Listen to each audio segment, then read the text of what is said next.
Bom dia a todas as pessoas presentes. Nós vamos dar sequência às apresentações do sétimo seminário de Psicologia Jurídica do CRP 09, cujo tema é Psicologia Jurídica em Perspectiva, o exercício profissional no sistema jurídico, né? Então, nosso objetivo foi trazer pessoas que atuam em várias áreas da psicologia jurídica para mostrar um pouco como que é essa atuação.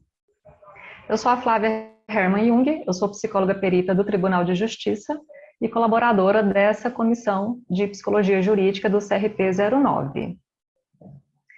Então, eu vou estar coordenando agora essa mesa, intitulada A Importância da Psicologia Jurídica no Ministério Público, essa mesa vai ser composta por um promotor de justiça e duas psicólogas que atuam no Ministério Público de Goiás.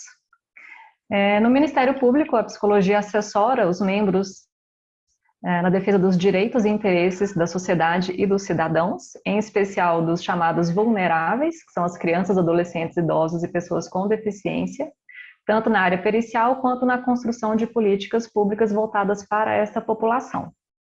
Então, para abrir a mesa, eu vou chamar o Dr. Pedro de Melo Florentino, que é promotor de justiça em São Luís de Montes Belos, Goiás.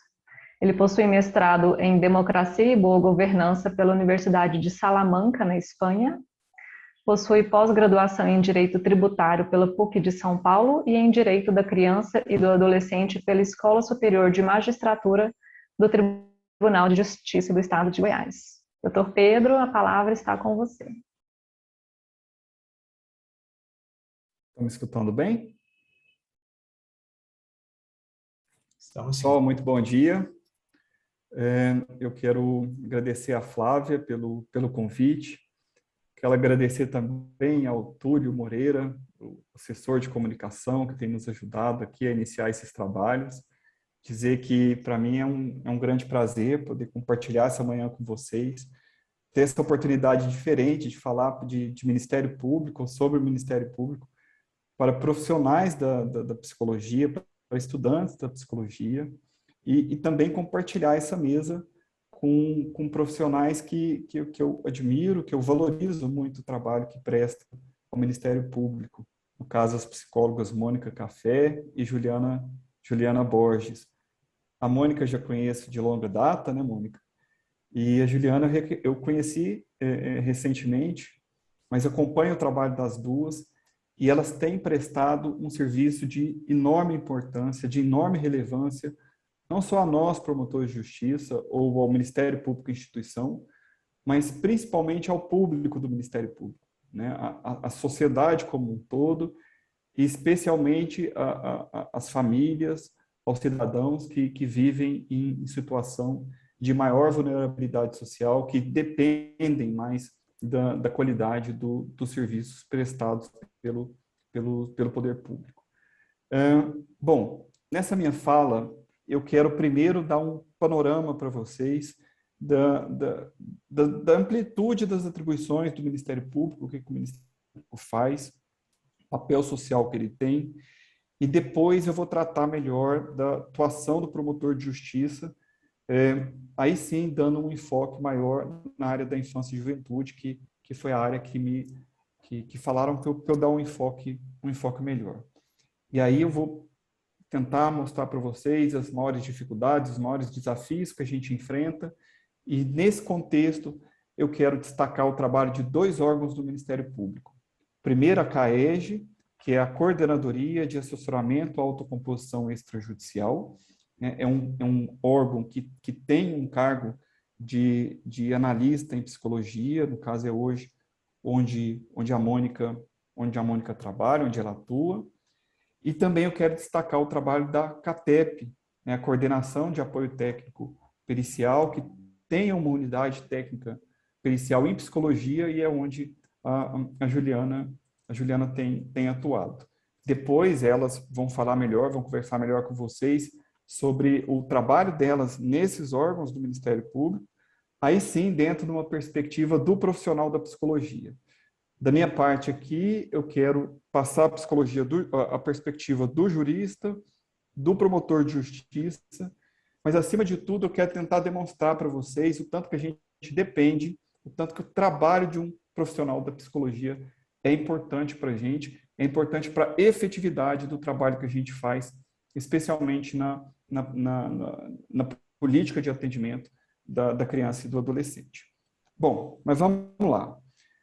Ministério Público. Hoje, o desenho que a gente tem de Ministério Público, a concepção que a gente tem de Ministério Público no país, ela foi consagrado na Constituição Federal de 1988. Não, mas tá bom. Antes de 88... Muito claro, tá vendo aqui nessa parte daqui? Túlio, eu estou tendo algumas interferências aqui de áudio. Desculpa, pronto, melhorou. Resolvemos, desculpa. Beleza.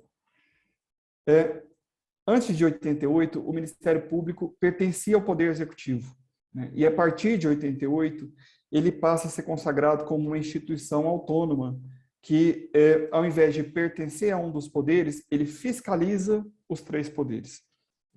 Tem um comentário de um constituinte da época que eu gosto bastante. Ele falou na ocasião da Constituinte de 88 que o Ministério Público, antes de 88, ele era um braço do Poder Executivo sobre a população. E a partir de 88, ele passa a ser um braço da população no controle social desses poderes. Ele passa a zelar pelo respeito dos poderes, pelo respeito dos serviços públicos ao direito do cidadão. Então, digamos assim, essa vocação, essa qualidade que a gente tem de atuar em defesa da sociedade é algo muito singular, é algo muito marcante da característica do Ministério Público no Brasil, do Ministério Público brasileiro. Geralmente, a atribuição de um promotor de justiça, ela é restrita só a processar quem comete crime, a promover responsabilização criminal. No Brasil, a gente tem essa atribuição, mas além dela, a gente tem toda uma vocação de atuar em defesa da cidadania, de atuar em defesa da dignidade da pessoa humana, né? De atuar em respeito pelos direitos mais caros do cidadão e pela proteção da sociedade, né? Bom, isso é uma concepção teórica, assim, apenas para tentar contextualizar o que eu vou falar agora. Aqui eu passo a tentar demonstrar para vocês como é a atuação do promotor de justiça, como é trazer toda essa concepção teórica para uma comunidade, né? Especialmente na área da infância e juventude. Dentro dessa área da infância e juventude, a política de atendimento que foi prevista pelo Estatuto da Criança e do Adolescente, ela reza ou ela determina que ela tem que ser feita por várias instituições, não só pelo Ministério Público. E o trabalho entre essas instituições, para ser um trabalho eficiente, tem que ser um trabalho, digamos assim, todas têm que atuar ao mesmo tempo, uma complementando o serviço da outra na medida das suas atribuições. Então, essa política de atendimento é feita pelo Ministério Público, mas também ela deve ser feita pelo Conselho Tutelar, ela deve ser feita por secretarias de saúde, educação, assistência social, ela deve ser feita pela Polícia Civil, pelo Poder Judiciário e assim por diante. Somente o trabalho conjunto dessas instituições a gente vai conseguir assegurar uma efetiva proteção aos direitos da criança e do adolescente. E dentro dessa política de atendimento existem vários focos de proteção de direito. Mas se eu pudesse elencar um foco principal, o norte de tudo que a gente faz, é a garantia do direito fundamental à convivência familiar e comunitária. Toda criança tem que crescer e se desenvolver em família, né? Ela tem direito à educação, ela tem direito à saúde, ela tem direito a lazer, mas esses direitos têm que ser assegurados a ela dentro de uma família. A neurociência tem demonstrado isso para a gente. Eu acho que a psicologia estuda isso bastante, que para um ser humano se desenvolver na sua plenitude, e aí eu falo de desenvolvimento emocional e até de desenvolvimento intelectual, cognitivo, ele tem que ter os vínculos de cuidado seguro, ele tem que ter os vínculos de apego que somente uma família proporciona. Então, quando a gente vai atuar, a primeira coisa que a gente tem que estudar dentro de uma família é como que são as relações que unem aquela criança ou aquele adolescente aos genitores dele, ou a quem deles cuida, né? Na prática, o que a gente verifica dentro do público que a gente mais trabalha, né, são famílias geralmente compostas por uma mulher e 2, 3, 4 filhos, né? e uma situação extrema de vulnerabilidade social. Família, nessa parte mais vulnerável, nessa parte mais pobre, é impressionante como a gente não vê homem, né? A mulher criando os filhos sozinha. E muitas vezes essa mulher, ela precisa de intervenções de distintos órgãos. Ela precisa de remédio fornecido pela Secretaria de Saúde, ela precisa de vaga em creche para os filhos, para a Secretaria de Educação, ela precisa de intervenções da assistência social com benefícios sociais. Enfim, essa família precisa ser estruturada para que essas crianças possam viver e se desenvolver na companhia da mãe. Esse é o nosso trabalho. Quando a gente verifica essa família, a gente identifica esses vínculos e a qualidade desses vínculos. Parece um serviço simples, mas não é. É extremamente complexo. E quanto mais vulnerável a família, mais complexo ele é. Porque o que chega para a gente como uma denúncia de maus tratos da mãe, às vezes, se estudado de uma forma adequada e mais técnica, pode ser uma omissão, uma falha do serviço público. Uma criança que chega desnutrida, chega para a gente com uma denúncia de que a mãe não está dando comida o suficiente, a mãe tem dependência em drogas, a mãe é prostituta e o menino está desnutrido. Olha o jeito que ela trata o menino. Ela não está desnutrida, mas o menino está. Né? O primeiro rompante, o primeiro, digamos assim, a primeira coisa que vem à cabeça é tirar essa criança dessa mãe. Né? Mas muitas vezes, quando a gente faz um estudo mais acurado, um estudo melhor, a gente verifica que essa criança pode ter um problema de saúde que não foi devidamente investigado pela Secretaria de Saúde ou pelos profissionais da saúde. E que, se for devidamente investigado, vai se verificar que ela precisa de tratamento e que nada diz respeito à omissão da mãe. Muito pelo contrário, essa mãe é extremamente importante nessa criança e se a gente faz essa retirada de forma inadequada, a gente está trazendo traumas para ela que ela vai conviver com esses traumas para o resto da vida. Então, assim, vejam a delicadeza, né, a necessidade de um estudo técnico da situação e aqui eu já chamo a atenção para o trabalho da psicologia. Porque os profissionais da psicologia, a meu ver, são que têm uma formação técnica mais adequada para identificar esses vínculos de apego, para analisar a qualidade desses vínculos de apego que une uma criança, né, a sua mãe ou a quem dela cuida. Nós, promotores de justiça, diante de uma situação dessa, se os vínculos são verificados, a gente tem que tratar de estruturar essa família para que essa criança fique lá. Mas se os vínculos não são detectados, ou se eles têm uma qualidade muito ruim, a gente tem que tomar medidas para retirar essa criança dessa família. E isso é muito comumente verificado em situações de violência. Pelo menos são as vezes que mais me chamam a atenção. Quando a criança sofre violência dentro da própria família, aí é um caso de retirar da família, provisoriamente ou definitivamente, colocá-la em outra família ou colocá-la assim, junto a um familiar ou colocá-la até para adoção.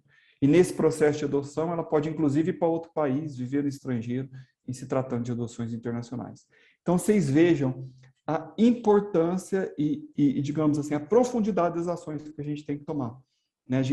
Tem gente que fala que essas ações são metidas a Deus, e é mais ou menos isso, a gente muda o destino da vida daquele ser vivo. Né? A gente pega aquele que estava vivendo dentro de uma comunidade, pode ter que passar a vida longe da família em outra comunidade. Da mesma forma, um promotor que atua na esfera criminal, quando ele está diante de um caso de violência sexual, ele tem que tomar medidas contra o suposto abusador. Essa ação, muitas vezes, o suposto abusador, não raro, é o pai da criança, é o padrasto da criança, é o avô da criança. Então, quer dizer, aquela ação do Ministério Público vai modificar completamente essa realidade familiar que ela tem. Né? Eu estou falando de tudo isso para mostrar para vocês que, para promover essas ações, nós precisamos de um respaldo de prova seguro. Né? Nós precisamos de segurança naquilo que a gente está fazendo.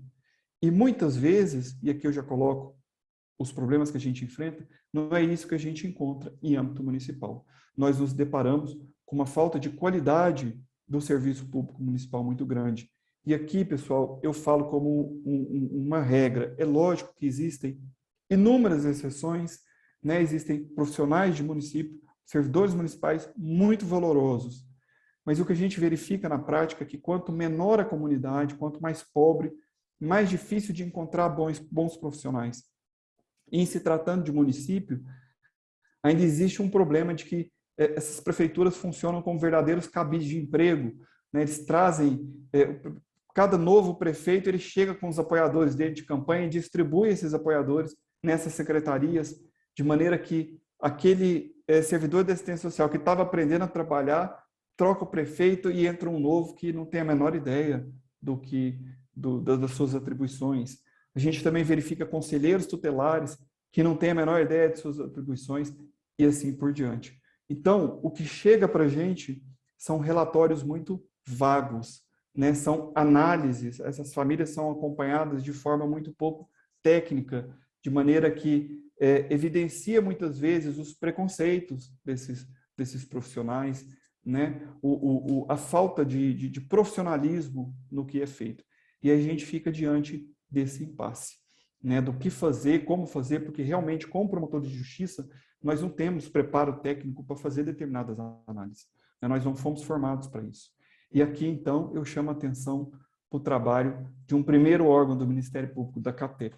Né? A CATEP, esse assessoramento técnico, ele chega como o promotor de justiça como em forma de noites tranquilas de sono, ou de noites mais tranquilas de sono, porque a gente fica num impasse muito grande, né? Tanto o promotor da infância quanto o promotor criminal, do que fazer diante de problemas tão sérios, né? E essas profissionais da CATEP, elas fazem um estudo muito acurado daquela realidade familiar, trazem laudos muito bem fundamentados que nos ajudam a alcançar as atitudes mais adequadas para a vida daquela criança. Então, muito mais do que o sono do promotor de justiça, o trabalho dessas profissionais, eles nos ajudam a alcançar um princípio norteador na atuação da infância, que é um princípio do melhor interesse, é o princípio do superior interesse da criança. Poxa, esse princípio não pode ser um palpite de promotor ou um palpite do juiz. Para ele ser alcançado, para a gente saber o que realmente é o mais importante, é o mais interessante para a vida da criança, precisa de uma análise técnica de vários profissionais de distintas áreas, né? Precisa de uma análise multissetorial, precisa de um estudo interprofissional, que aí sim, com todos esses estudos, a gente pode alcançar as melhores saídas. E não para por aí. A CATEP também nos ajuda nas visitas técnicas às entidades de acolhimento de criança e adolescente. Eles nos ajudam na produção de materiais técnicos para que a gente possa distribuir a esses profissionais do município para ajudá-los na capacitação e até na nossa própria capacitação também, porque nesse diálogo com esses profissionais a gente aprende muito, né? Tem muita coisa a ser, da nossa parte, tem muita coisa a ser aprendida. A escuta de uma criança, de um adolescente, jamais pode ser uma escuta como uma escuta de um adulto, e eu aprendi isso com psicólogos. Então, a gente está o tempo todo nos valendo desses profissionais para poder atuar de uma forma mais efetiva nessa área da infância e da juventude. Bom, além dessa questão do desafio, da falta de qualidade do serviço público, nós também nos deparamos com outro desafio. Esse também diz respeito à nossa formação, quando eu falo nós, como juristas, né? Nós, juristas, nós somos formados, nós somos talhados, né? Nós estudamos, nos capacitamos para ser o que a gente chama de demandistas, né? A gente sabe ajuizar a ação no Poder Judiciário. É assim que a gente aprende a resolver os problemas. E logo nos primeiros dias de atuação, a gente percebe que não é assim que a gente vai resolver os problemas de uma forma mais efetiva no município. A gente é craque de processo civil, de processo penal, de direito civil, de direito consumidor, mas a gente verifica que nem sempre isso traz uma solução efetiva para os problemas que nos são apresentados. Eu não estou falando que a ação judicial não serve para nada, não, por favor, não me entendam mal. Eu estou querendo dizer que, às vezes, uma articulação junto aos poderes públicos, uma articulação com o prefeito, ou uma articulação com os empresários, ou mesmo com os cidadãos que estão ali sofrendo um problema que nos apresentaram, vai trazer uma solução muito mais eficiente, muito mais rápida do que simplesmente ficar ajuizando um monte de ação na justiça, né? Eu me recordo ainda da minha primeira demanda na infância e juventude, quando eu tinha poucas semanas como promotor. Eu atuava na cidade de Serranópolis, que é uma cidade pequena, próxima de Jataí, e eles chegaram lá para mim com um problema de transporte escolar.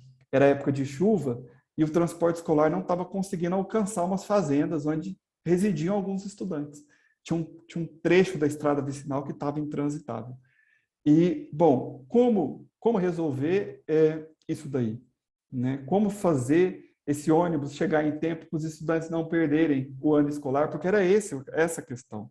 Era mais ou menos final de ano, e eles falavam, doutor, se esse ônibus não chegar lá, a gente não passa de ano, eles vão ser reprovados por falta. Né? A solução jurídica eu tinha, juizar a ação contra o prefeito, pedir para o juiz determinar o prefeito fazer outra estrada. Mas quanto tempo iria demorar isso? Né? Isso iria salvar o ano desses estudantes? Você precisa desbloquear o iPhone. E na época, a solução encontrada foi articular com um proprietário rural para deixar o ônibus do município passar dentro da fazenda dele. E assim, numa estrada vicinal que tinha lá dentro, ele iria alcançar aqueles estudantes que estavam, vamos colocar aqui entre aspas, ilhados, sem conseguir o acesso à escola. Foi uma solução provisória, foi uma solução improvisada, mas resolveu o problema do ano deles. Então, é isso que a gente tem que pensar. E aqui, nesse contexto, eu chamo a atenção para o trabalho de outro órgão do Ministério Público, a CAEG. A CAEG nos apoia no que a gente chama de atuação extrajudicial, nessa autocomposição extrajudicial. A CAEG aproxima o promotor da comunidade. E nesse aspecto, né, a psicóloga da CAEG, no caso a Mônica, também tem um trabalho muitíssimo relevante. Tá? Eu tenho uma experiência com a CAEG, que eu vivo fazendo propaganda dessa experiência, desse projeto, porque eu não julgo, eu não falo nem que modificou minha atuação, eu acho que transformou minha atuação na área da infância e juventude. Né? Doutor Pedro, desculpa te interromper, mas só para te avisar que você tem mais 5 minutos. Tá certo. Gente, eu esqueci de marcar o horário, vocês me desculpam. Mas vamos lá, eu vou só falar dessa experiência. Eu sempre gosto de trazer isso, porque para mim foi muito importante. Ainda no ano de 2015, a gente desenvolveu um projeto de formação e capacitação, ou fortalecimento da rede de proteção da infância e juventude em São Luís de Montes Belos. A rede de proteção ela é formada pelos órgãos que fazem a política de atendimento. Então, o que a gente fez foi promover reuniões mensais com todos esses órgãos, sentados em uma mesa de forma circular, assim, no ambiente ali do fórum, para a gente discutir os casos mais relevantes da comarca, os casos mais sensíveis. Nessas discussões, a gente falava muito sobre as providências que poderiam ser tomadas por esses órgãos, as providências que ainda deveriam ser tomadas. E nesse debate, os servidores desses órgãos aprendiam muito sobre as suas próprias atribuições e sobre as atribuições dos demais órgãos. Né? Então, o que acontecia antes? Cada um passava o problema para o outro, falava que não era coisa dele, passava para o outro. Mas o órgão, o Conselho Tutelar, não sabia nem o que o Conselho Tutelar deveria fazer.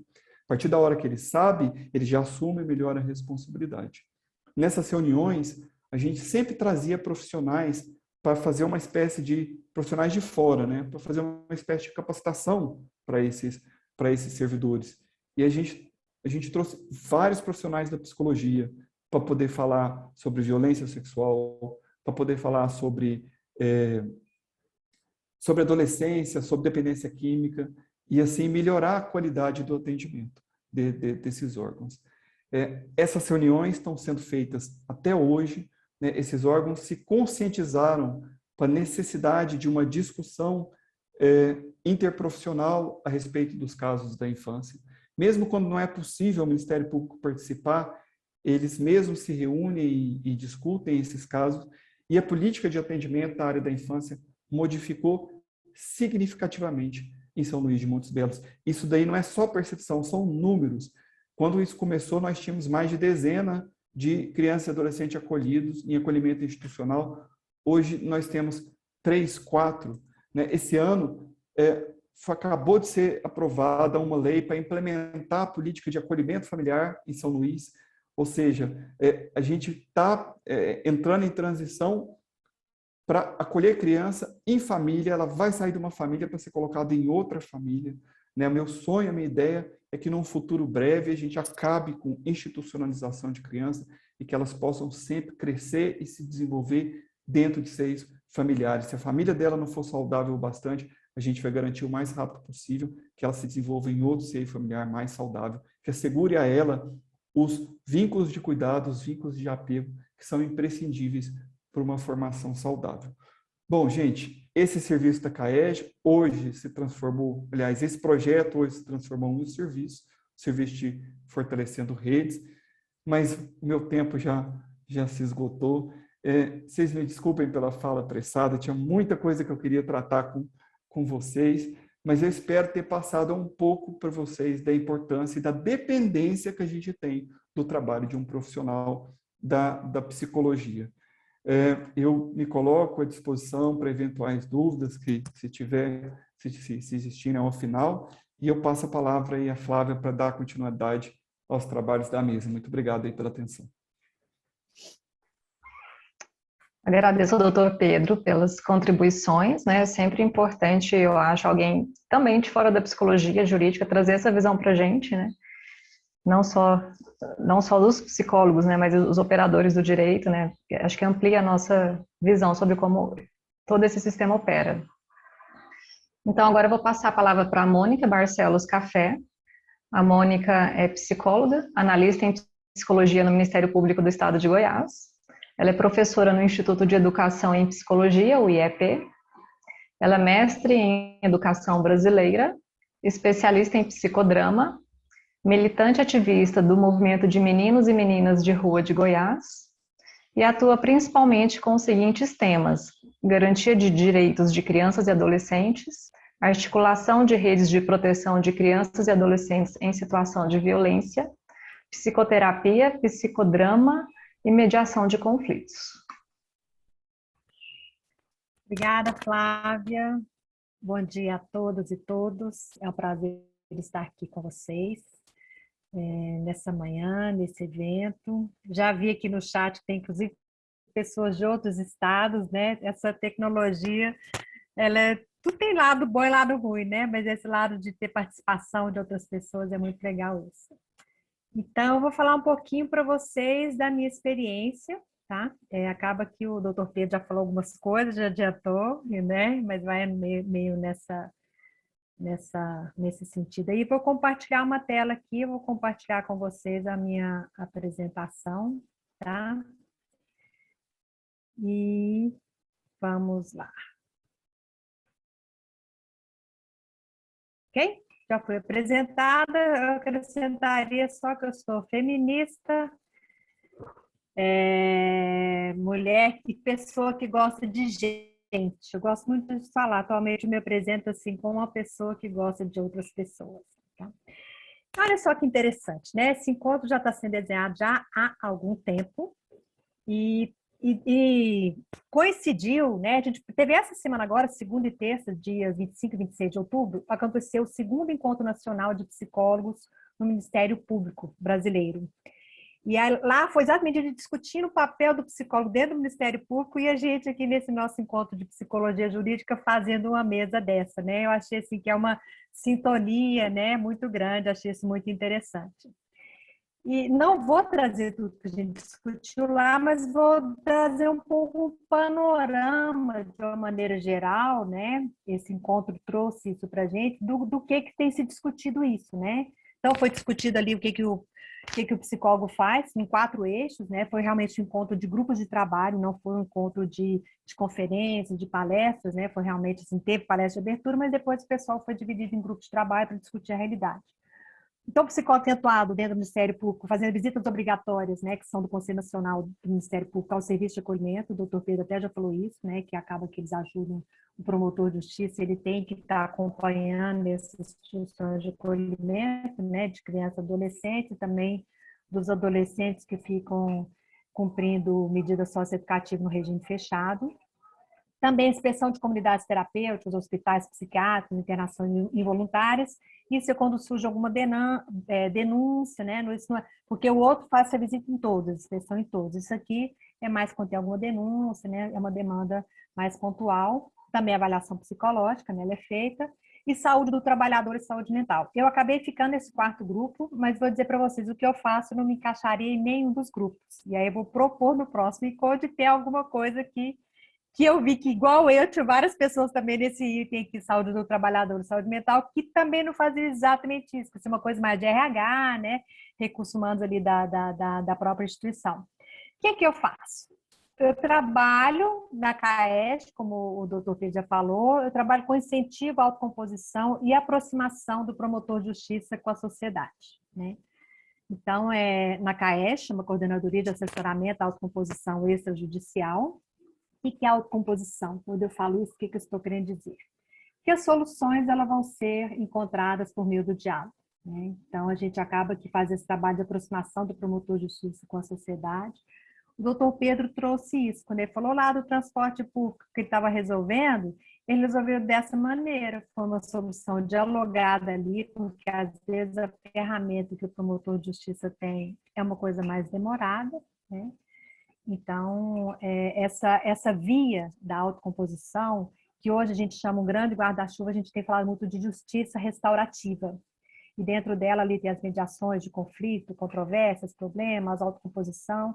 E a justiça restaurativa, ela propõe uma outra ótica, uma outra maneira de se resolver os problemas, né? A gente ainda tem a ilusão na nossa sociedade que a judicialização resolve. Mas não resolve muito, ao meu ver, aí é Mônica falando mesmo, a justiça não é tão justa assim, os processos são muito demorados, né? E tem algumas situações que a demora faz a diferença. Se a gente pegar em termos aí de abuso sexual, uma criança que é abusada ali aos 7 anos de idade, que o processo demora até 11, 12 anos de idade, é uma vida que dá ali para ela, né? Então, a gente faz esse trabalho também, articulação de saberes diferentes, articulação em rede, né, para aprimoramento aí da comunicação, exercício de proteção integral.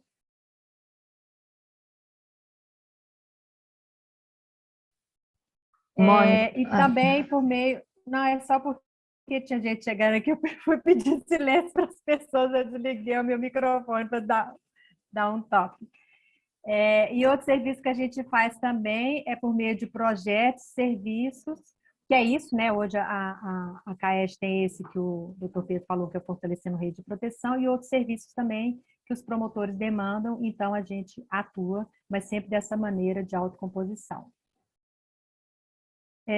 Aí tem alguns exemplos dessa maneira de resolver, que eu estava aqui falando com vocês, que eu acho ela um pouco mais, vamos dizer, às vezes ela é mais rápida e consegue ser mais eficaz essa perspectiva.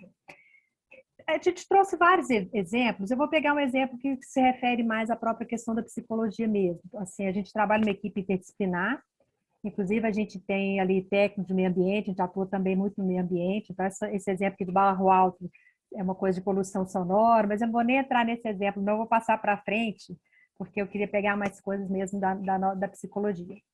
Muitas vezes, quando o psicólogo atua em equipe interdisciplinares, ele fica se perguntando, nossa, eu estou sendo psicólogo aqui, né, com a crise, às vezes, de identidade, como é que é? E eu vou dizer, gente, cabe a nós o estudo, né, a compreensão da subjetividade do indivíduo, a gente que entende disso. Então, em alguns momentos, somos nós que vamos poder afirmar, olha, essa criança aqui, o problema dela não é que ela nasceu numa família desestruturada, ou que ela não tem... Vamos dizer que até que ela não tenha limite ali, mas eu vou entender o que é. Às vezes ela tem uma formação de identidade rejeitada a vida inteira e a gente sabe que a criança que foi rejeitada, ela vai provocar a rejeição nas outras pessoas. Isso é teórico, isso não é a Mônica que está falando. E esse conhecimento a gente traz para o grupo até poder entender e enxergar aquela situação com uma outra perspectiva, né? Então, a gente faz muito através desse trabalho na rede, vários estudos de caso. Nesse momento entra também esse conhecimento mais específico, né, no estudo de caso. E também, eu vou dar um exemplo bem concreto também do nosso trabalho, que tem um outro serviço que chama nosso SUAS, né, Sistema Único de Assistência Social, porque isso eu vi a nível nacional, os psicólogos atuam muito nisso, eles vão fazer ali, de acordo com a demanda, as inspeções, cabe ao Ministério Público garantir, né, um serviço de qualidade. Então, por exemplo, o CREAS não está funcionando bem. está faltando ou algum serviço não está funcionando, ou está faltando pessoal, mas isso são avaliações mais externas. Então, o que, que a gente da CAED faz? Além de chegar lá, o promotor, quando é feito esse diagnóstico, que às vezes até o Serviço Social e o Ministério Público que faz esse diagnóstico de que aquele serviço não está bom, mas a gente não simplesmente diz para o promotor, olha, o CRES não está funcionando, falta contratar uma pessoa. A gente faz mais do que isso. A gente constrói um plano de ação junto com essa equipe. Isso que a gente fala que é o diferencial, isso que é a autocomposição. Não basta o promotor de justiça depois chegar para o prefeito e falar, olha, pela lei, você tem que contratar uma pessoa aqui, você tem que fazer esse serviço aqui funcionar, você tem que, a equipe técnica aqui, ela tem que fazer um planejamento de atendimento familiar para o trabalho do CRAS, ele andar, não basta isso.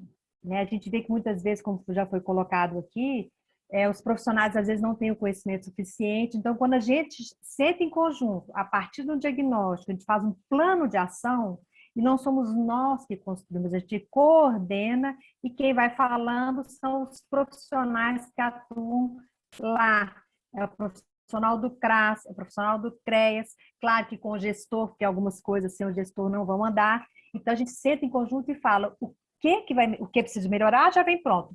Como, quando e quem é o responsável. Então, isso dá toda uma dimensão diferente para aquele trabalho realmente acontecer de maneira, vamos dizer assim, mais eficaz, né, e eficiente. Então, é isso que a gente chama de autocomposição. Não é a gente, em nome do Ministério, enquanto técnico, e nem o próprio promotor, enquanto detentor ali até de poder para chegar e cobrar isso do município, mas é a gente construindo junto e a partir desse diálogo, dessa construção desse plano, inclusive a gente ajuda as pessoas a trabalharem, né? E a gente soluciona, vamos dizer assim, mais rápido a nossa demanda, que é melhorar ali a qualidade do serviço.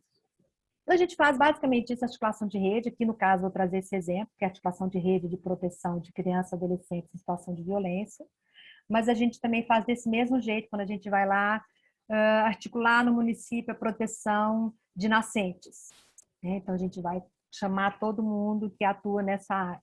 Então, pessoa idosa, todo o nosso trabalho é sempre feito articulação de rede. Então, como? Agendando reuniões sistemáticas, realizando estudo de caso, elaborando, né, estratégias de intervenção. A rede vai possibilitar a circulação de informações. A partir desse trabalho, a gente vai definir papéis e responsabilidades, pactuar fluxos e procedimentos, identificar as demandas, né, necessidades prioritárias. E esse último item, eu diria que para vocês que nós não conseguimos ainda manter sistema de avaliação e monitoramento. Estou falando na nossa realidade goiana, né, no estado de Goiás. Mas é isso que o doutor Pedro falou, a gente vai, a gente chega, a gente chama a equipe, a gente constrói isso, nós acompanhamos algumas reuniões de maneira sistemática e depois a gente entrega esse serviço para o município continuar. Na nossa experiência, tem muitos municípios que continuaram com esse serviço. Quando a gente... Aí é uma questão de tempo, né? Eu tenho avaliado isso. Quando a gente vai, tipo assim, no último ano daquela gestão daquele município, né? A gente faz o nosso trabalho ali, está acabando aquele mandato, né, daquele prefeito. Então, a gente sai e, na sequência, trocam-se, as pessoas mudam. E aí, muitas vezes, isso atrapalha a continuidade do serviço, né? E aí eu vou trazer alguns desafios aqui ao final, que eu tenho uma proposta em cima disso. Então, a rede é isso, é uma forma de organizar pessoas, né, e ou instituições, cujo objetivo é compartilhar causas e projetos de modo igualitário, democrático e solidário. A gente centra em círculo, porque exatamente a necessidade de aprender a pensar e agir horizontalmente. Ali pode ter o promotor, pode ter o juiz, tem o psicólogo, tem o conselheiro tutelar, tem lá do Conselho Municipal de Direitos, às vezes tem uma pessoa da sociedade civil organizada, né, que é lá da igreja, e pela igreja ela participa do conselho. Somos todos ali em círculo, né, sentando para discutir e resolver os problemas de maneira conjunta. Tá? Os benefícios disso, né, avalia que aproxima o Ministério Público aqui de Goiás, porque é onde a gente faz esse nosso projeto, né, com a sociedade civil, por meio de debate, né, aqui no caso dos problemas da área da infância e adolescência de maneira horizontal, mas também a gente está fazendo um trabalho muito rico aqui com a rede da pessoa idosa no município de Goiânia. Tem um caso que foi lindo, até tinha colocado ali para exemplo de vocês, se der no finalzinho até eu coloco, né? Mas o tanto que quando a gente, às vezes situações que aparentemente não tem saída, ali a situação era que assim, a idosinha teria que ir para internação compulsória, e a gente sabe tanto que isso que é ruim, não é positivo, não resolve a situação, e por meio de uma reunião, outra reunião, as soluções foram desenhadas e aconteceram coisas que as pessoas nem esperavam, que a própria comunidade ajudou aquela idosa, né, a superar a situação dela. Então, isso ocasiona também melhoria nos atendimentos aos direitos de crianças e adolescentes nos municípios atendidos, maior integração na rede de serviços, né, para criança e adolescente, na área de assistência social, educação e saúde, no mínimo, né, quando o município às vezes consegue engajar a política pública, às vezes da habitação, da segurança, muitos municípios, né, onde ali o próprio Ministério Público, Poder Judiciário, no mínimo são essas 3 áreas, né? Quando vem as outras, melhor ainda. E acaba ocasionando, então, melhor efetivação no sistema de garantia de direitos, né, gente? E o produto final que a gente quer deixar naquele município é uma rede de criança, adolescente articulada, né, com os fluxos prontos, né, de atendimento. A gente, inclusive, fez um trabalho de, se está disponível, tá, no site do Ministério Público de Goiás, uma padronização de alguns fluxos, né, tipo assim, na situação de violência contra criança e adolescente. Eu identifiquei uma situação de violência lá na escola, na sala de aula. O que o professor tem que fazer, como é que ele faz, né, até chegar ao conselho tutelar, para exatamente não revitimizar, a criança não tem que falar muitas vezes. Então, esses fluxos e protocolos estão construídos e padronizados. Padronizado, que eu digo assim, tudo na mesma formatação, mas com o objetivo de servir de indicativo, de orientação e nunca de uma camisa de força, né? Claro que cada município vai ter que fazer a sua devida adaptação. Então, a gente escolhe uma coordenação geralmente colegiada para não correr o risco de aquela pessoa, se ela for coordenadora e centralizar tudo na mão dela, se ela sair dali, a rede do município termina. Então, a gente sempre fala, pelo menos 3 pessoas na coordenação de uma rede, porque se uma sair, outras 2 continuam com o trabalho. O principal trabalho da coordenação é manter as reuniões acontecendo, né? Lembrar das reuniões e manter essa periodicidade. Então, na verdade, eu queria chegar aqui, que são desafios, né? Coloquei como reflexões, mas desafios. Eu fiquei pensando muito o que eu conversaria com vocês, né, gente? O que a gente poderia refletir aqui hoje, nesse momento, para a gente avançar. Como já foi dito, cabe ao Ministério Público zelar pelo efetivo respeito aos direitos estabelecidos em lei. E aí, aqui no caso, em lei de uma maneira geral, e aqui no caso nós estamos falando das políticas públicas, porque é exatamente onde as coisas acontecem, né? Principalmente para a população que mais necessita, né?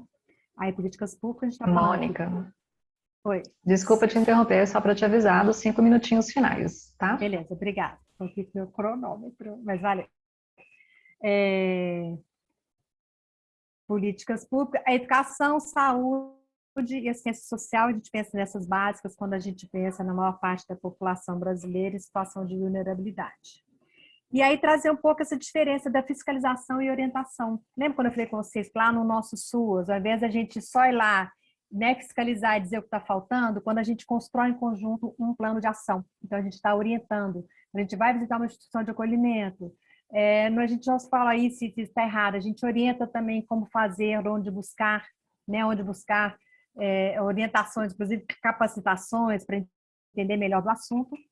E aí, então, o nosso trabalho está dentro de uma equipe interdisciplinar, mas a gente que vai trazer algumas informações para aquela equipe. Quem que executa a política pública, né, gente? A gente tem um país onde a verba toda, os impostos, vai para a esfera federal. O grande dinheiro está lá no governo federal. Só que a política pública, né, onde que mora o cidadão? Ele mora no município. A política pública acontece no município, é onde o cidadão vive. Qual que é o papel da esfera federal, estadual e municipal? Né? A meu ver, o dinheiro tinha que vir muito mais para o município mesmo. Então, hoje, essas políticas todas acontecem, tanto a educação, saúde, assistência social, de verbas que vem de fundo a fundo, que a gente fala. A Damares, aí, como ministra lá do Ministério da Família, etc. e tal, né, o nome inteiro do Ministério, o Ministério Público Federal está fazendo uma ação contra ela porque ela não executou o orçamento.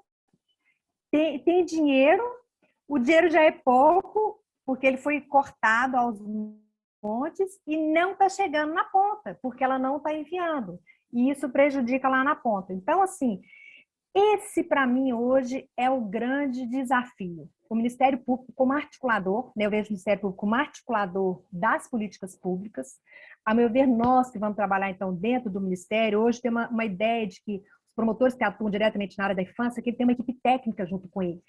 Né? Às vezes precisa do psicólogo dizer para o promotor, ele não é formado nisso, nem o juiz também, existe um jeito de perguntar, existe um jeito de escutar. Então, a gente tem que discutir alguns casos e pensar qual que é o papel aqui, qual que é o papel do promotor ali naquele caso, o que ele pode fazer, como é que ele vai ajudar aquela família.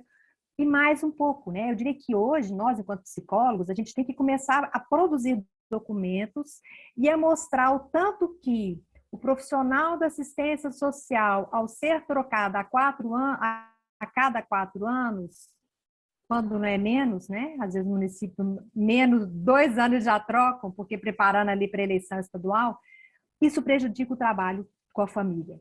O psicólogo que trabalha ali na assistência social, ele que faz o vínculo direto com a criança. Quando ele é trocado, o trabalho começa todo de novo, você não substitui vínculo. Eu não posso, é como se a gente trocasse o professor da sala de aula a cada ano.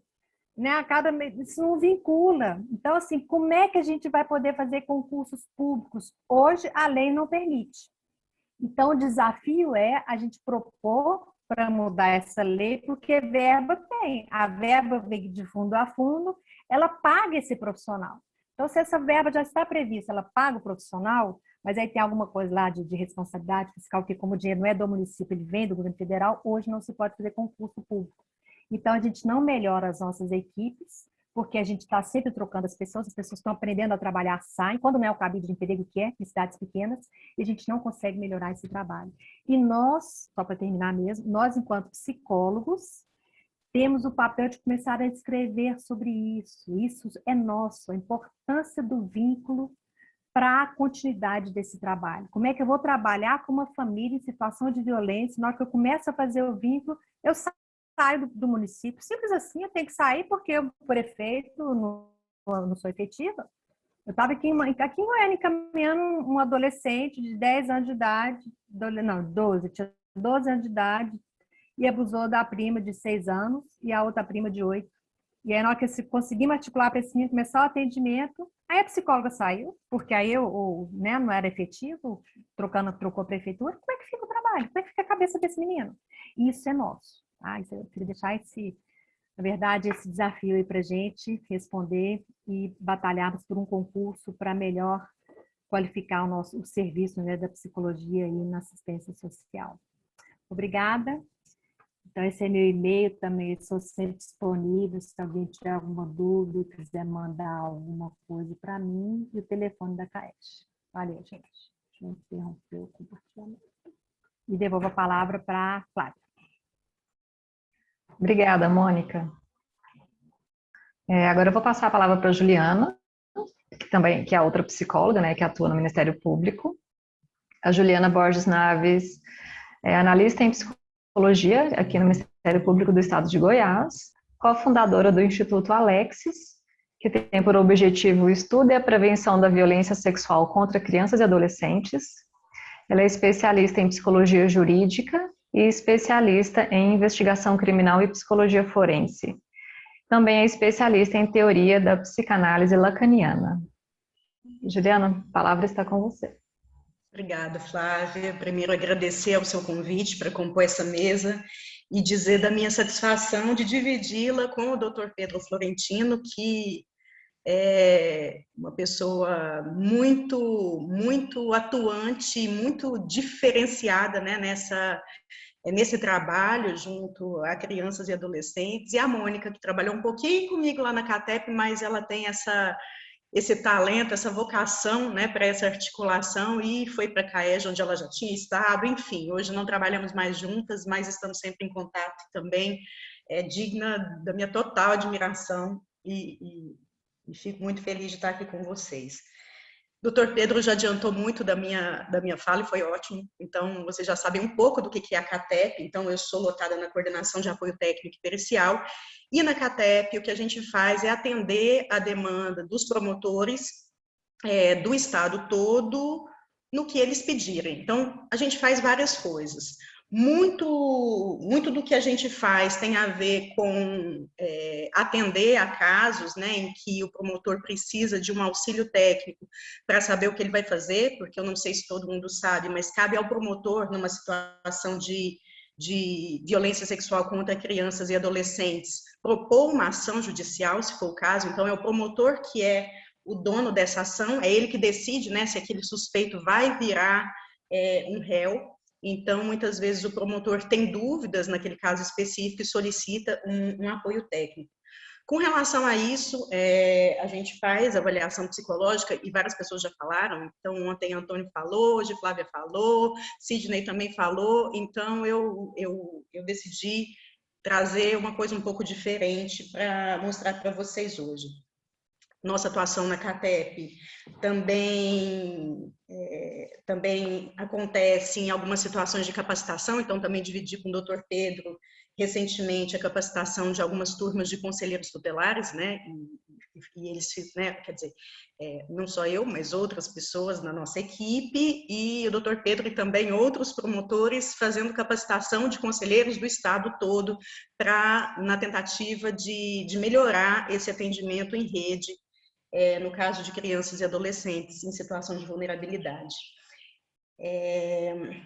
E aí, hoje eu resolvi trazer uma demanda bem interessante que tem a ver com a produção de material. A gente já tinha atendido a promotoria de Cavalcante em vários casos específicos, né, em várias avaliações psicológicas de suspeita de violência sexual. Mas como a violência sexual é um problema bem frequente nessa comunidade, a doutora Úrsula, que é a promotora de Cavalcante, solicitou para a gente a adaptação de uma cartilha. A gente tinha feito uma cartilha em 2013, na intenção de ter um material de trabalho de prevenção de violência sexual contra crianças e adolescentes. Então, essa aqui era a cartilha que a gente tinha na época.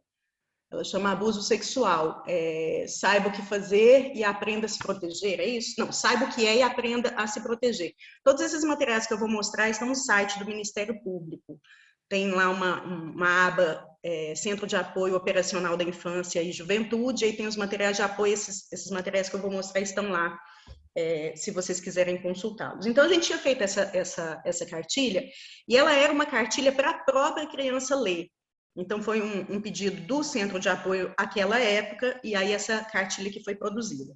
A doutora Úrsula, na intenção de trabalhar um pouco a questão da prevenção, porque ela atende nesses casos, né, no caso já da denúncia, mas ela queria trabalhar, né, considerando a dificuldade que ela tinha no município, ter alguma coisa para trabalhar a prevenção. Então, ela fez uma solicitação de que a gente adaptasse essa cartilha, porque ela reclamava, com toda razão, de que não tinha nada a ver ela usar essa cartilha lá, porque a comunidade dos Calunga tem algumas especificidades, assim, tanto com relação às habitações, né, o modo como tomam banho, que é no rio. Então, ela achava que essa cartilha aqui, as crianças não iam se identificar com essas situações. Ela tinha uma implicância específica com essa cena aqui, ó, que é de uma pessoa espiando uma criança tomando banho. Ela dizia, não há nem chuveiro tem, como é que eu vou trabalhar com esse tipo de material? Então, ela pediu para a gente... O pedido dela era pegar isso aqui e transformar quase que as figuras, entendeu? Para que as crianças tivessem uma possibilidade de se identificar melhor com esse material. O que a gente fez, né? A gente primeiro fez uma análise dessa cartilha e identificou que não adiantaria mudar as figuras. Por quê? É uma cartilha com textos longos, entendeu? São textos longos, são frases assim um pouco mais complexas. Então, na análise dessa cartilha, a primeira coisa que a gente fez diante dessa demanda foi fazer uma análise dessa cartilha e identificar que não adiantaria simplesmente fazer essa transposição que ela tinha pedido, que era preciso criar um material que fosse específico para aquela população. Então, diante dessa constatação, a gente fez um planejamento como que a gente ia fazer esse trabalho e decidiu primeiramente fazer uma pesquisa, porque embora eu tenha alguma ideia, né, já fui a Cavalcante, já fui a Chapada, mas eu não conhecia nada dessa comunidade, então a gente foi a Cavalcante e fez uma pesquisa. Entrevistamos a promotora, entrevistamos o psicólogo, que em geral atua nessas situações de violência sexual, e entrevistamos várias pessoas da comunidade para identificar alguns pontos que a gente precisava saber para construir esse material. Então, a gente queria saber se de fato o abuso sexual era uma coisa mais frequente, se era uma situação naturalizada na comunidade, eram perguntas que a gente tinha. Que tipo de situação deixava essas crianças em maior risco? Se eles tinham palavras específicas, né, modos de falar sobre essa situação de abuso, né, porque às vezes quando chegam os casos para a gente, tá assim, né, tem os relatos, porque vem vários documentos, às vezes vem oitivas, enfim. Então a gente sabia que nos casos mais gerais de violência sexual, as pessoas falam, fulano mexeu com ela, passou a mão, e a gente queria saber se esse tipo de ato tinha um jeito de ser descrito mais específico por eles. Então a gente foi assim com várias perguntas para tentar entender para quem que a gente ia construir esse material. E aí, trazendo essas informações, a gente começou a pensar em como é que íamos fazer.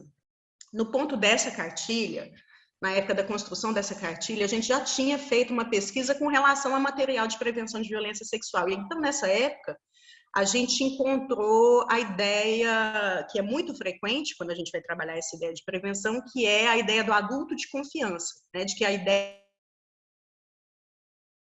adulto para quem ela vai relatar o abuso, caso ela aconteça. Então, isso já tinha, né, já constava nessa primeira cartilha, mas a gente fez uma pesquisa bem mais elaborada nessa segunda demanda, e aí a gente estudou mesmo os livros que as pessoas fazem para trabalhar prevenção de violência sexual, e aí identificamos que tinha, além dessa ideia do adulto de confiança, uma estrutura que se baseava um pouco em 3 eixos, né? Que você precisava trabalhar a ideia de que a criança precisa identificar o abuso, né? Ela tem que reconhecer, a gente chama de 3 R's, né?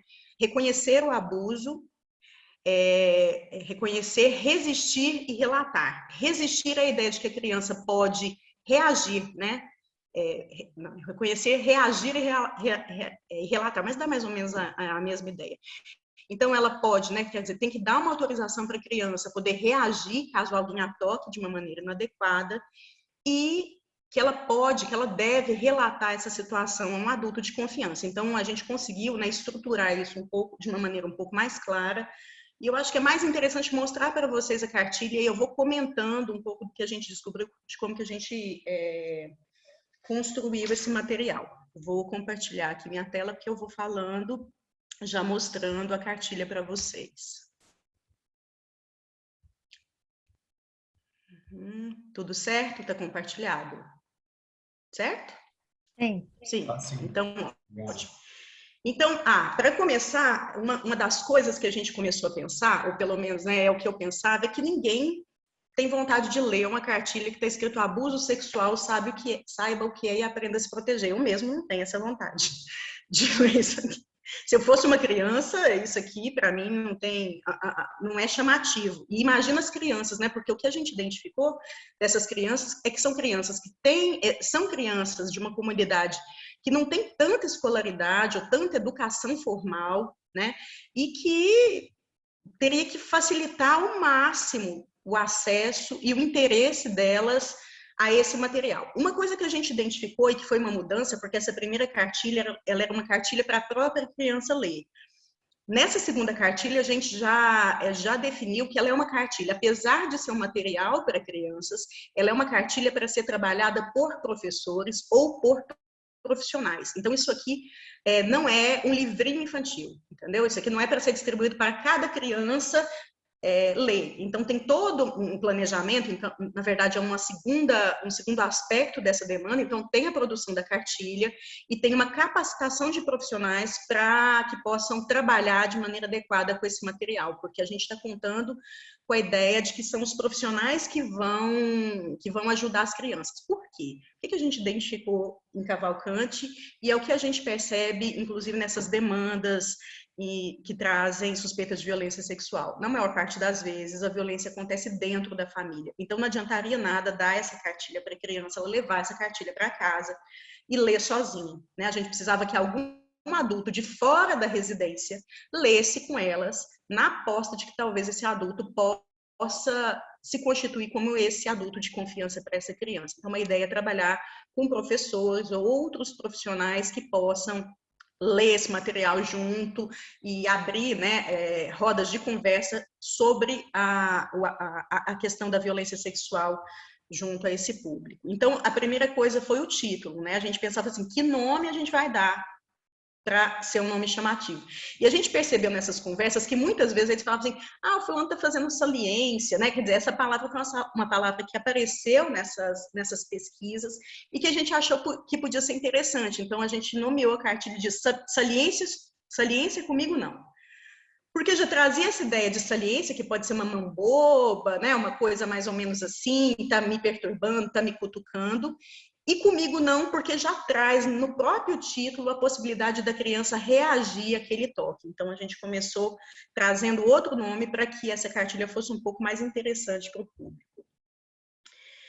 E aí vocês vão ver que a gente traz, né, quer dizer, começa com essa perspectiva de fazer com que a criança entenda que ela tem autonomia com relação ao próprio corpo, né?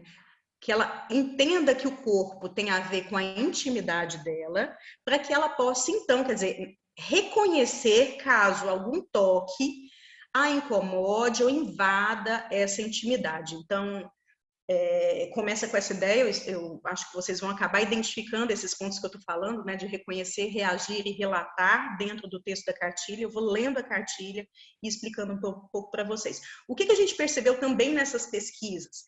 Que na comunidade de Cavalcante, a tradição oral é muito importante. Por quê? Porque é uma comunidade que não tem, assim, primeiro são várias comunidades, em pontos diferentes de desenvolvimento do ponto de vista da nossa cultura. Então, assim, algumas comunidades são muito mais tradicionais, outras já são um pouco mais próximas, né, do que a gente convenciona, assim, do nosso dia a dia. Mas o que a gente tem aqui são comunidades que são muito distantes da cidade e que muitas vezes, né, o que você tem ali à noite é uma conversa, uma música, alguma coisa que tem a ver com a tradição oral. E aí, nessa lógica, a gente optou por fazer a cartilha rimada, porque ia parecer uma coisa um pouco de música, sabe? Ia ser um pouco mais chamativa. Então, essa também foi uma proposta que veio dessas pesquisas, do que a gente imaginou que pode ser mais interessante para chamar a atenção dessas crianças. Então, começa assim, né? Cada um tem o seu corpo e faz dele o que quiser, seja menina ou menino, seja homem ou mulher. As imagens, né, que era uma demanda da doutora Úrsula. Então, a gente fez toda uma construção de imagens, e aí, passo a passo da construção dessa cartilha, a gente foi consultando. Teve a Lucilene, que é maravilhosa, que é uma calunga que estava, na época, até aqui na Assembleia Administrativa, compondo uma comissão, e aí ela ia nos dizendo se isso servia ou não servia, porque a gente imagina, constrói, mas assim, pode ser que sirva ou não sirva. Então ela foi nossa consultora em todas as etapas de produção da cartilha, e ela ia nos dizendo que estava ok. Então a gente, né, as figuras são todas, né, de crianças negras, porque de fato a maioria das cartilhas, né, trabalha com essa ideia de que as crianças, né, são todas, como a nossa cartilha antiga, todas as crianças eram branquinhas, entendeu? Aqui todas as crianças são negras, né, de diferentes tonalidades de pele. A criança pode ser pequena, mas é esperta e inteligente, e sabe que algumas partes a gente trata diferente.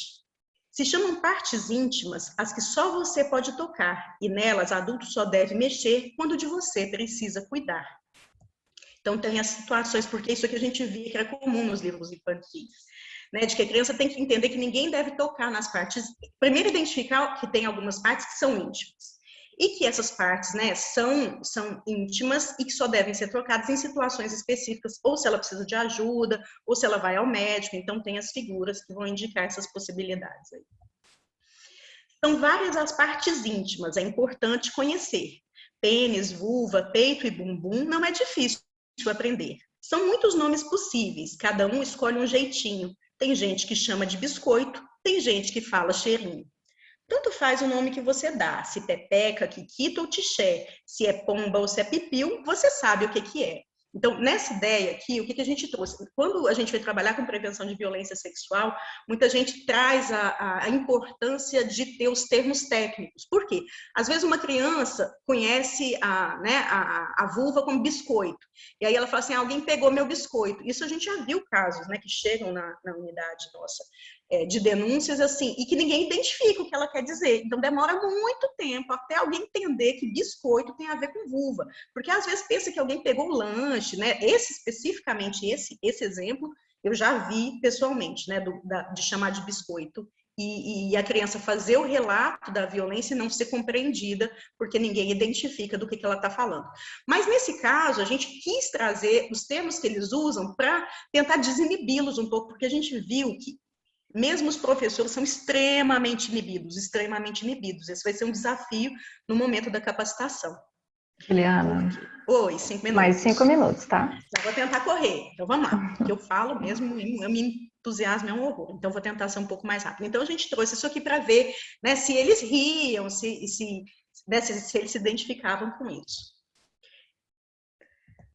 Se alguém te toca nessas partes de um jeito que faz sentir mal, dizer não é seu direito, pois isso não é legal.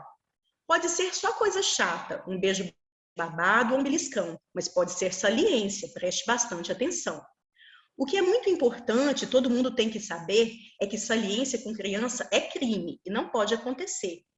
Esse crime aí tem nome, é abuso sexual. Quando adulto mexe com criança, é ruindade sem igual.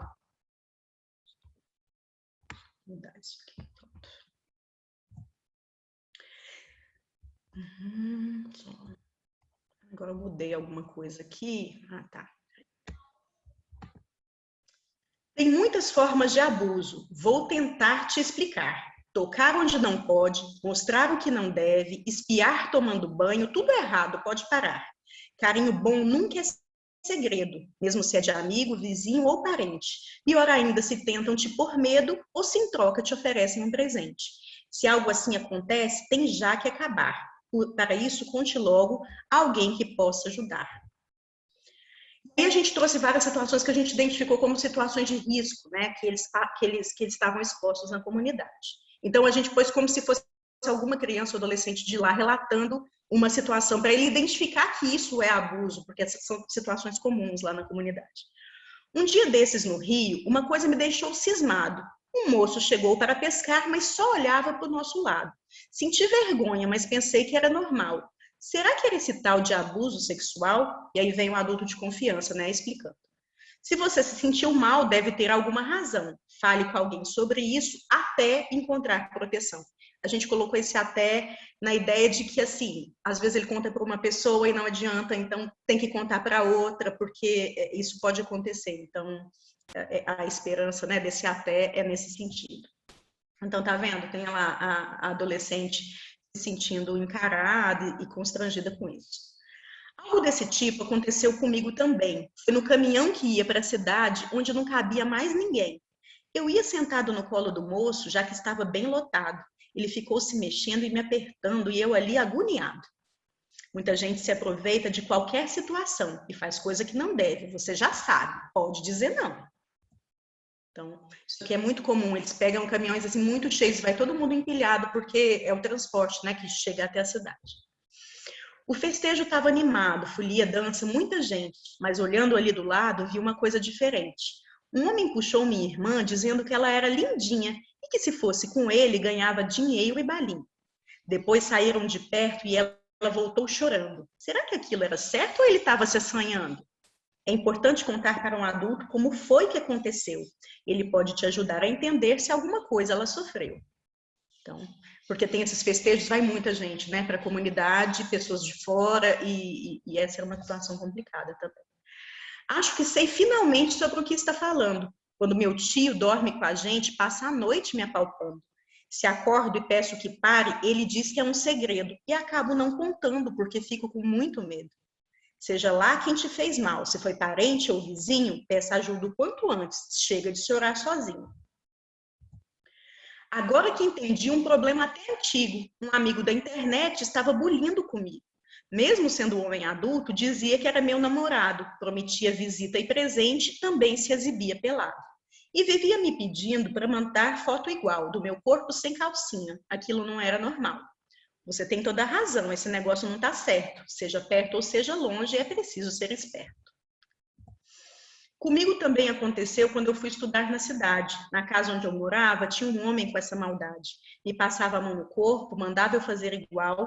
Um dia eu cansei e contei na escola, só aí acabou aquele mal. A professora assustou com a história, mas me ouviu e mostrou carinho. Ajudou a resolver um problema que eu não conseguia sozinha. É muito importante saber onde podemos buscar ajuda, pois é só com união que esse tipo de coisa muda. Se foi a médica, o professor, o padre, o padeiro ou a dona do bar, não importa quem soube do abuso, a lei manda denunciar. Você deve buscar apoio pelo Disque 100 ou na delegacia, e também pode contar com o conselho tutelar e com a promotoria. Então, essa aqui é a cartilha. A ideia, né, desse final também é porque muita gente, às vezes, recebe essas denúncias e não tem coragem de encaminhar, porque é todo mundo parente, na comunidade, enfim. Esse é um aspecto que a gente deve trabalhar mais especificamente na capacitação. Infelizmente, essa era uma cartilha para capacitação em abril do ano passado, e aí vocês sabem que em março parou tudo, e, enfim, o lançamento da cartilha foi adiado, as crianças, né, não estão na escola, enfim.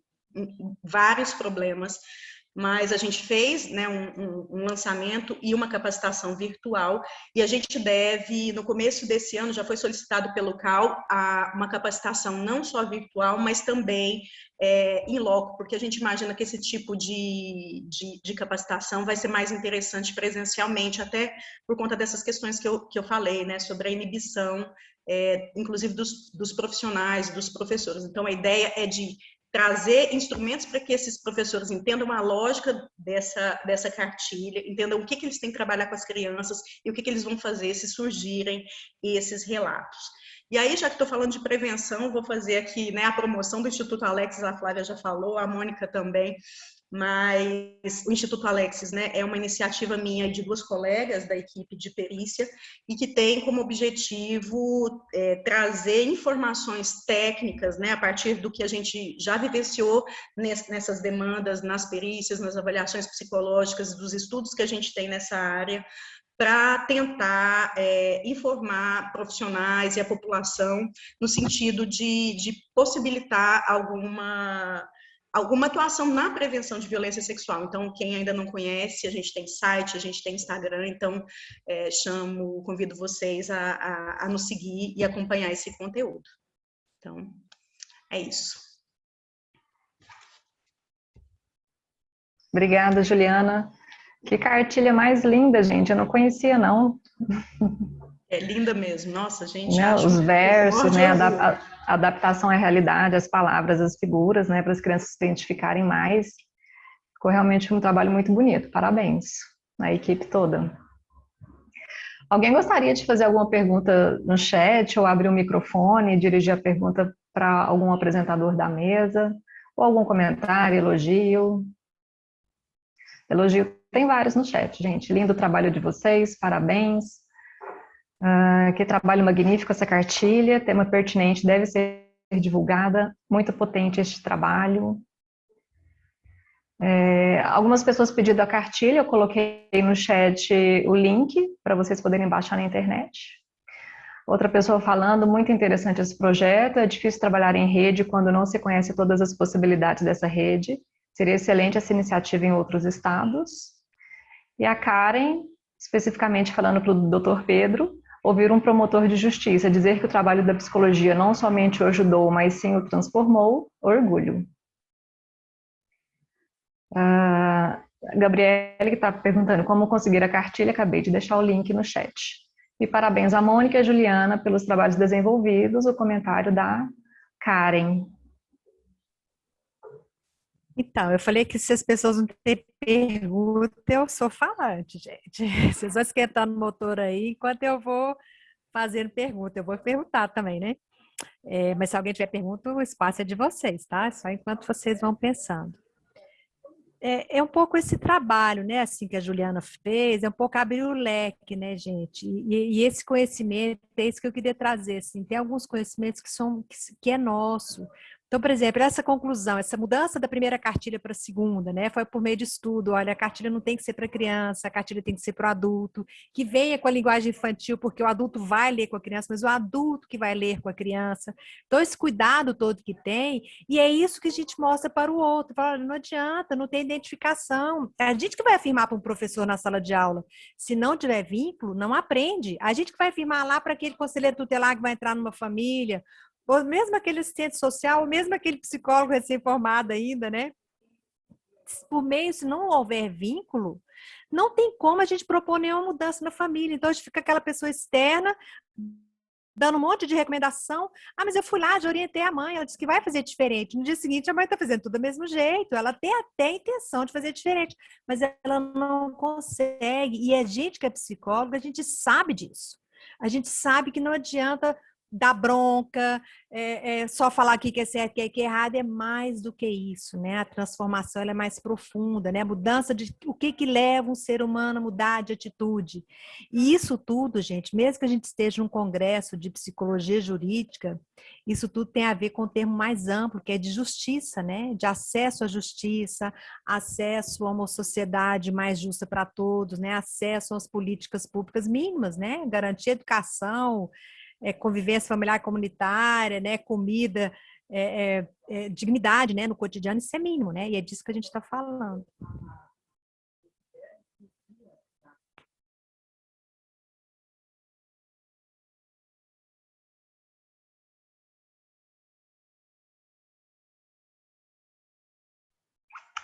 Mais alguma pessoa gostaria de fazer um comentário, uma pergunta?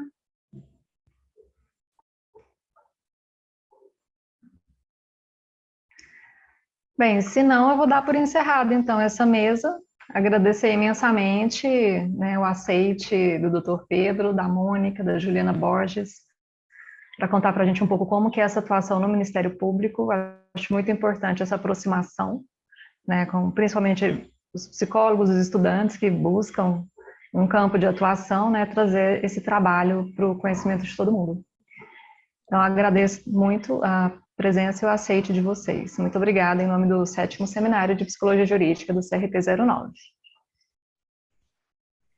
Flávia, eu gostaria de apenas repassar um aviso para o pessoal que nós temos mais 2 mesas redondas hoje, ainda temos vagas disponíveis, então basta vocês consultarem o site oficial do CRP Goiás, que eu vou deixar aí no chat para vocês, para poder fazer a inscrição gratuita para as 2 mesas da parte da tarde.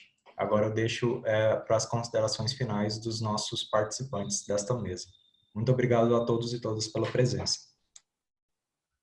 Deixa eu só dar um recadinho falando qual é a mesa e o horário que a gente inicia, tá? Na mesa da tarde, a gente vai ter as considerações dos profissionais sobre direito de família na interface com a psicologia jurídica. E nós iniciaremos às 14 horas. Então, teremos agora um pequeno intervalo para almoço, lembrando que para participar dessa mesa é um outro link, né? Então, acesse o site, o Túlio colocou aí no chat, e faça a inscrição, quem não tiver inscrito ainda, para participar das outras 2 mesas da tarde, ok? Eu tenho uma pergunta aqui, creio que direcionada para a Juliana, onde a pessoa fala: eu só não entendi a questão de sair de personagens só brancos para só negros, por que não os dois? Porque a comunidade Calunga, ela é uma comunidade proveniente de escravos, né? Quer dizer, eram escravos fugidos que criaram a comunidade. Então, basicamente, eles são negros. Eles ficaram muito tempo isolados. Então, quando eu digo dessa diferença, não, é claro que tem, né, negros mais retintos e negros mais claros, mas basicamente eles são negros mesmo. Então, não tem, né, tem uns personagens um pouco mais clarinhos, mas não é o caso no caso dessa comunidade, sabe? Eles ainda, como eles ficaram muito tempo isolados, não teve tanto essa mistura das pessoas que estão na comunidade, sabe? Com relação a essa coisa da miscigenação. Então, essa era a intenção mesmo, porque não ia dar a mesma identificação, da mesma forma.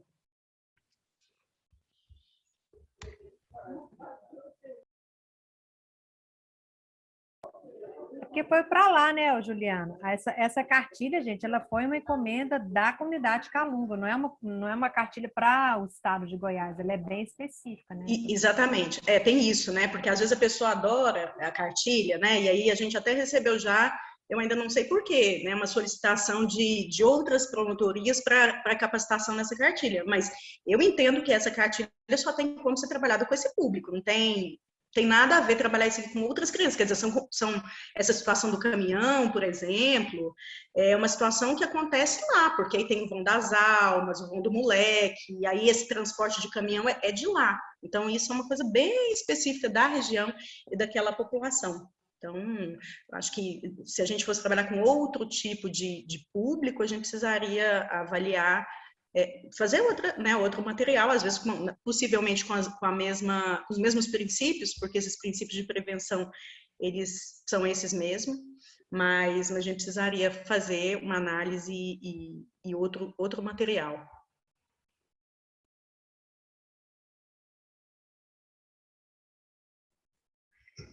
Perfeito. Cristine, você quer falar alguma coisa? A gente pode encerrar a mesa. Não, pode encerrar. Eu estava só fazendo o lembrete mesmo da mesa da tarde. Tá ok, gente. Então vamos encerrar. Muito obrigada pela presença de vocês, pelas contribuições. Acho que enriquece muito esse diálogo do Ministério Público com a sociedade. Obrigada, Flávia. Prazer novamente estar aqui com Mônica e com o Dr. Pedro. Espero que esse encontro, né, continue aí e siga para outras oportunidades. Também queria dizer que para mim foi um prazer participar desse seminário. Agradecer aí também a participação da Mônica, da Juliana, agradecer o convite novamente feito pela Flávia, o assessoramento do Túlio e agradecer a atenção de todos os que participaram desse evento com a gente. Juliana, te parabenizar pelo trabalho da cartilha. Acho que eu nunca te falei isso, mas eu participo de um grupo com promotores de todo o país e essa cartilha foi divulgada nesse grupo e vocês receberam elogios do país inteiro, assim, todo mundo muito impressionado com a sensibilidade que vocês tiveram de produzir um material especificadamente para a comunidade Calunga, né, retratando o modo de vida deles, retratando as dificuldades e parece que até as expressões que eles utilizam no dia a dia, então assim, o que facilita muita compreensão. Por último, eu queria mandar um abraço para a Jéssica de Ituiutaba. Eu vi ela escrevendo no chat. Eu não conheço a Jéssica, mas eu achei uma coincidência porque os meus pais são de Ituiutaba, os meus avós são de Ituiutaba. Eu passei a infância toda indo para Ituiutaba, então achei muito interessante ter uma pessoa, um profissional de Ituiutaba aqui acompanhando a gente. Então, um abraço à Jéssica e um abraço a todos vocês. Até a próxima. Também quero agradecer, né, a todos os participantes, agradecer, né, o convite do CRP, agradecer ao Conselho Regional de Psicologia, né, por estar promovendo esse momento aqui. E também foi um prazer enorme estar junto com o Pedro e a Juliana nesse momento aqui, coordenados aí pela nossa querida Flávia. Obrigada e bom trabalho para vocês pelo resto do dia. Tchau, gente. Boa tarde.